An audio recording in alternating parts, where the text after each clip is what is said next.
मैं doctor Tabassum Parveen, HOD of economics department, SM college Bhagalpur, Bihar. आज मैं आर्थिक सिद्धांतों की सही जानकारी और उसकी व्याख्या के लिए स्टैटिक और डायनेमिक दोनों शब्द के बीच भेद करना बहुत ही इम्पॉर्टेंट है। तो यहाँ पर स्टैटिक और डायनेमिक के बीच अंतर 19वीं शताब्दी के मध्य सबसे पहले आर्थिक अध्ययन के क्षेत्र में हुआ था। क्लासिकल इकोनॉमिक्स के सभी इकोनॉमिक थ्योरीज स्टैटिक एनालिसिस पर ही आधारित हैं। जैसे एडम स्मिथ, डेविड रिकार्डो का जो नियम है, जो प्रतिपादित उन्होंने किया था, वो था आपका स्टैटिक इकोनॉमिक एनालिसिस पर। और यहाँ पर J.M. क्लार्क ने जब प्रिंसिपल ऑफ एक्सेलरेशन का सिद्धांत का प्रतिपादन किया तो डायनेमिक शब्द का उपयोग बहुत ही महत्वपूर्ण माना जाने लगा। और उस समय हैरोल्ड डोमर और आपके यानी Haberler, Kahn, Myrdal, Ohlin, Keynes, Samuelson, Robertson यानी कई बड़े इकोनॉमिस्ट, तो इनका जो एनालिसिस है, इकोनॉमिक एनालिसिस, इसमें बहुत सारे महत्वपूर्ण क्षेत्र हैं। जैसे है प्राइस थ्योरी का और आपके ट्रेड साइकिल का, आय निर्धारण का, आर्थिक विकास में इकोनॉमिक मॉडल के विस्तार और विकास का। यानी ये सारे मॉडल जो हैं, इसमें डायनेमिक वर्ड शब्द का उपयोग, डायनेमिक एनालिसिस का उपयोग किया गया और इसकी इम्पोर्टेंस को बहुत ज़्यादा बढ़ाया गया। स्टैटिक्स शब्द का मूल विकास आपका हुआ है ग्रीक भाषा के स्टैटिक से, यानी स्टैटिक STATIKE शब्द से हुआ है, जिसका मतलब है कि यथा स्थिति, यानी वो स्थिति जिसे हम यथा स्थिति से उस पोजीशन को क्लियर कर सकते हैं। तो मार्शल के अनुसार एक सक्रिय परंतु अपरिवर्तनशील प्रोसेस के लिए स्थैतिक अर्थशास्त्र शब्दावली का प्रयोग किया जाना चाहिए। और आपके हैरोल्ड ने कहा कि स्टैटिक इकोनॉमी वो इकोनॉमी है जहां उत्पादन की दर स्थिर रहती है। और हिक्स ने यह कहा कि मैं आर्थिक सिद्धांत के उस भाग को स्थैतिक अर्थशास्त्र कहता हूँ जहां तिथिकरण की कोई समस्या ही नहीं होती। सैमुअलसन ये कहते हैं कि इकोनॉमिक स्टैटिक्स का संबंध आर्थिक चरों के परस्पर निर्भर संबंध के समकालीन और तत्कालीन अथवा समय रहित निर्धारण से है, यानी डेट का कोई प्रॉब्लम नहीं है। अब प्रोफेसर कोजनेट से कहते हैं कि इकोनॉमिक स्टैटिक्स निहित आर्थिक मात्राओं की निरपेक्ष और सापेक्ष समानता की मान्यता पर आधारित संबंधों का अध्ययन करती है।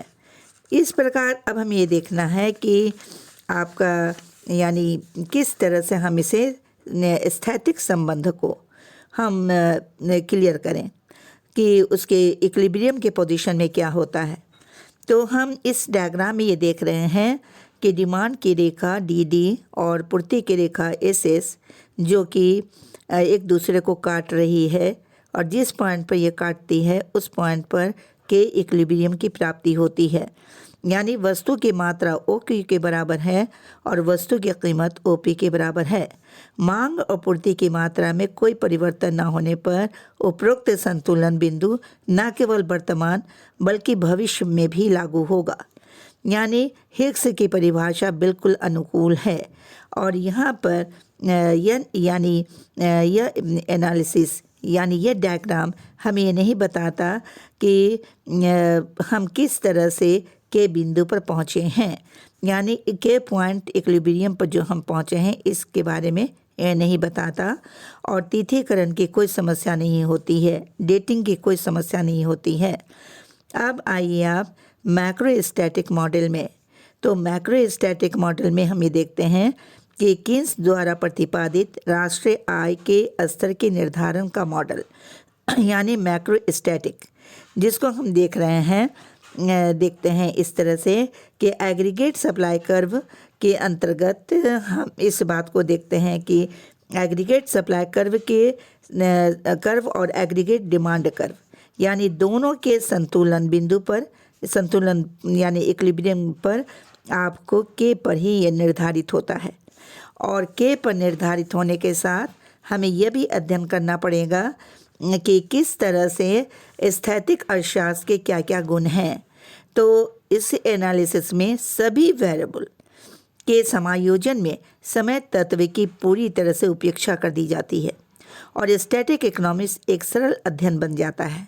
और यहाँ पर हमको देखना है कि essential to study dynamic economy, एक प्रायोगिक अर्थशास्त्र का अध्ययन करने के लिए स्टैटिक इकोनॉमिक्स का अध्ययन ठीक वैसे ही इम्पॉर्टेंट है जैसे कि लॉ ऑफ मोशन को समझने के लिए लॉ ऑफ रेस्ट को समझना ज़रूरी है।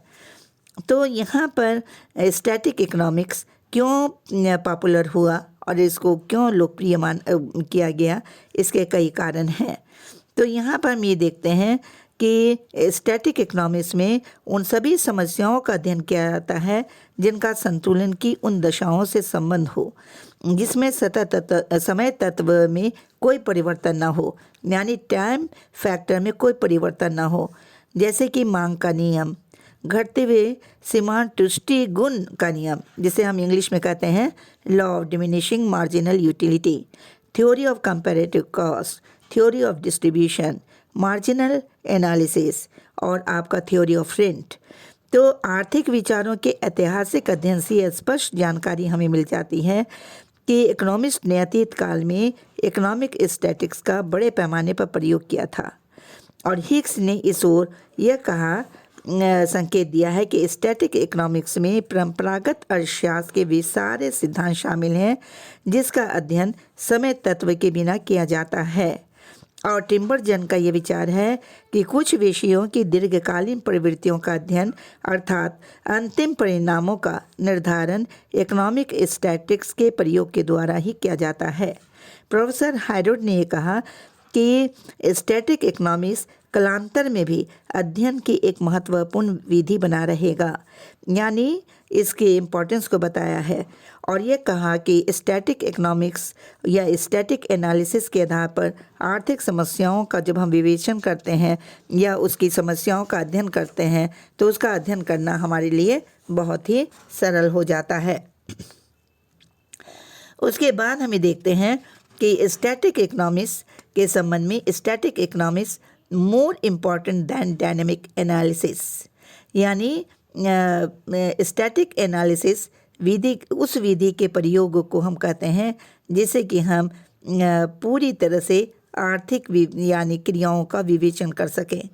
लेकिन यह भी कहा जाता है कि स्टैटिक एनालिसिस विधि का प्रयोग क्यों किया जाता है जबकि वो अवास्तविक मान्यता पर आधारित है, अर्थात स्थैतिक साब को निर्धारित करने वाले तत्व वास्तविक जीवन में कभी भी स्थिर नहीं रहते बल्कि उसमें निरंतर परिवर्तन होता रहता है।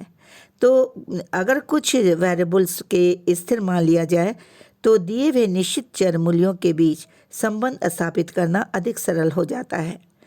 अनुसंधान करने में बहुत ही ज़्यादा मदद मिलती है। परंपरावादियों ने अनुसंधान के उद्देश्य से स्थैतिक दशाओं को मान्यता प्रदान की थी और ये कहा कि स्टैटिक एनालिसिस का एक महत्वपूर्ण लाभ यह है कि इसके द्वारा साब की एक अवस्था की साब की दूसरी अवस्था से हम इसकी तुलना कर सकते हैं। और स्टैटिक इकोनॉमिक्स का एक बहुत बड़ा भाग स्टैटिक एनालिसिस पर आधारित है। रॉबिन्स की अर्थशास्त्र की परिभाषा का मुख्य आधार स्थैतिक से ही संबंधित है। मुक्त व्यापार व्यवस्था यानी फ्री ट्रेड सिस्टम और अंतर्राष्ट्रीय व्यापार के बारे में कहा गया। श्रीमती जॉन रॉबिन्सन का अपूर्ण प्रतियोगिता का अर्थशास्त्र, चैम्बरलिन का एकाधिकारी प्रतियोगिता और प्रोफेसर हिग्स का वैल्यू एंड कैपिटल, ये सब जो हैं वो स्टैटिक एनालिसिस पर ही आधारित हुए और विकसित हुए हैं।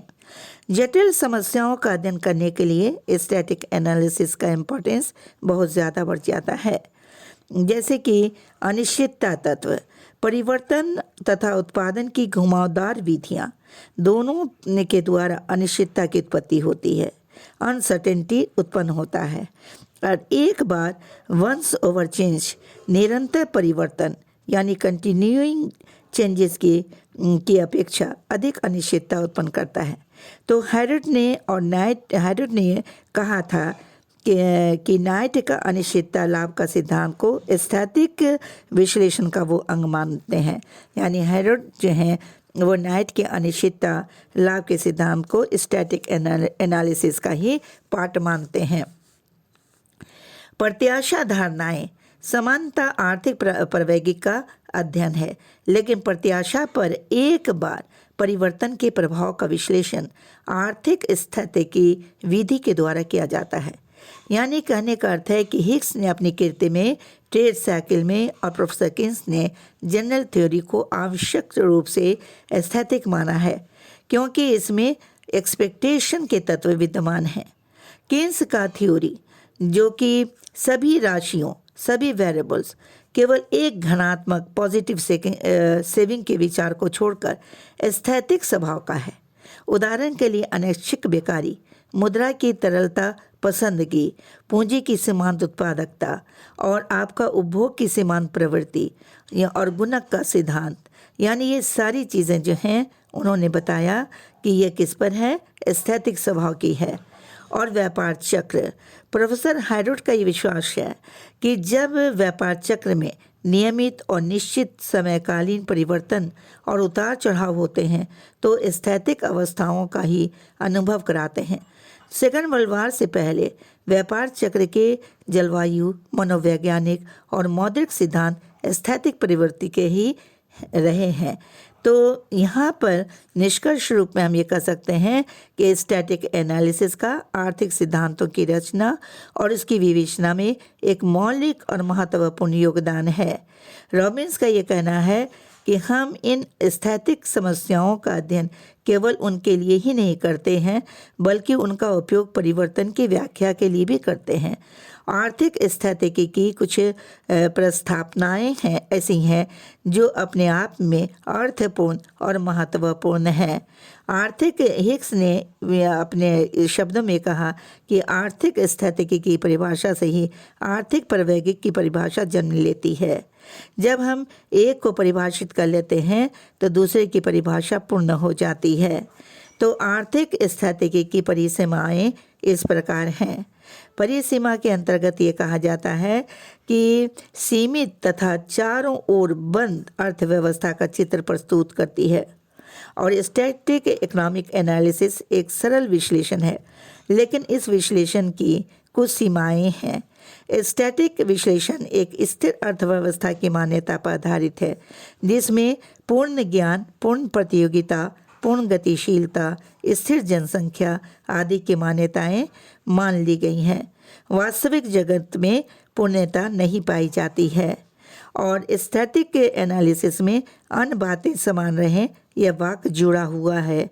यह विश्लेषण उन तथ्यों को भी स्थिर मानता है जो कि परिवर्तनशील है। तो ऐसी हालत में स्टैटिक इकोनॉमिक एनालिसिस पूरी तरह से उपयुक्त प्रतीत नहीं होता और ये कहा जाता है कि स्टैटिक एनालिसिस के आधार पर बहुत सी आर्थिक समस्याओं का अध्ययन नहीं किया जा सकता।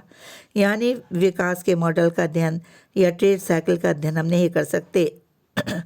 तो तुलनात्मक स्थैतिक विश्लेषण, जब हम तुलनात्मक स्थैतिक विश्लेषण की बात करते हैं तो हम ये देखते हैं कि जेके मेहता ने इसकी परिभाषा इन शब्दों में की थी कि यह एक स्थैतिक अध्ययन है क्योंकि समय तत्व की उपेक्षा की जाती है और ये तुलनात्मक अध्ययन इस कारण से है कि इसमें संतुलन के दोनों स्थितियों की तुलना की जाती है।